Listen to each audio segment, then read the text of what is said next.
So, how do you want God to use you moving forward, and how do you think He's going to use you? Oh, okay. So I don't know. Just the true answer That's is I don't know how God's gonna use me yet. I I really don't know. How would I look? How would I like Him to use me? Whatever way He sees fit is the right yeah, answer. But I really this summer I met a guy and he kind of got me thinking, and I really liked him. He was a cool dude, but what he does is like he was kind of he would be camp directors and stuff. I think he actually might be starting his own. I don't know about that, but he would direct camps over the summer, and like that would be kind of one of the ways he would serve God. And I was thinking maybe I could do that. Maybe one day.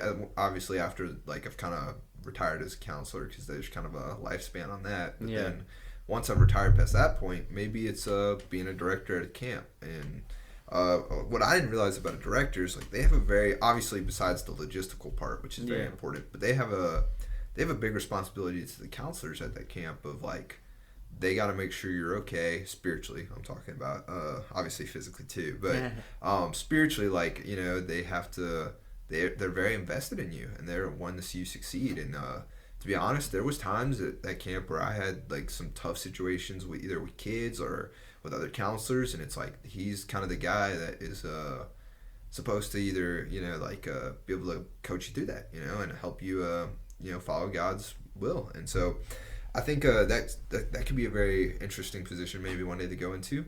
Also outside of that, I really don't know. Kind of just as I go, if I see opportunity, I take it. Whether yeah, that's we do the Bible study, and that's been great. Or randomly starting a podcast. yeah, That's also kind of a random opportunity. So just whenever I see those options, just randomly hop into it.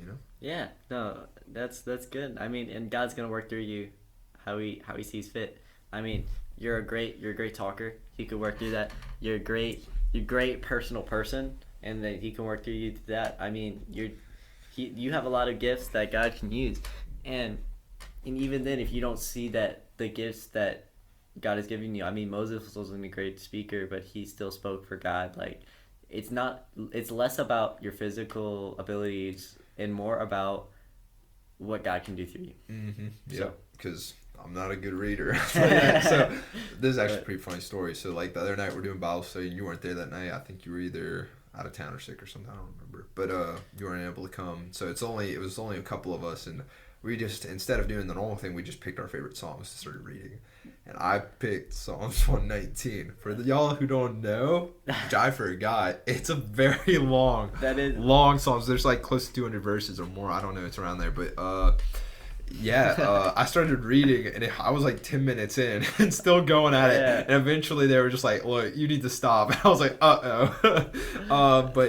But hey, I mean, I was trying at least. Yeah, you were getting invested, it's a hard book, or it's a hard chapter of the book to get through because it's long. And it's like the content in there is awesome. I Yeah, think there's a lot of really good content. Before we end, I'm going to read one verse because I think it's very important, or yeah, was important, especially in my walk growing up. But it's a long chapter. yeah, So yeah, it's kind of funny. So I don't really know how God's going to use me. But yeah, this is one Bible verse that actually, when I was very young, when I was in RAs actually, so that's a long time ago. yeah, My uncle, he did this like kind of thing where if you memorize a certain amount of Bible verses, you got a knife or whatever. So I wanted yeah. to do it for that reason.